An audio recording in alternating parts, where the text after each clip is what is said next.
udazkenian, gure arnasketa izan bia da, hasiria da, jaisten.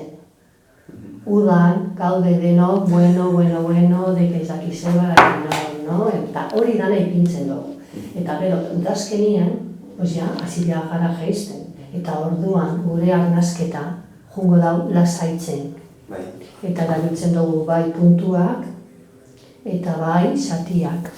Meridianoak ezagutzen dugu pixka, edo puntu bereziak, orokorrian izaten dira, puntu orokorrak. Eta orduan hartzen dugu eta presio batekin, bai, eta gero botatzen dugu aizia.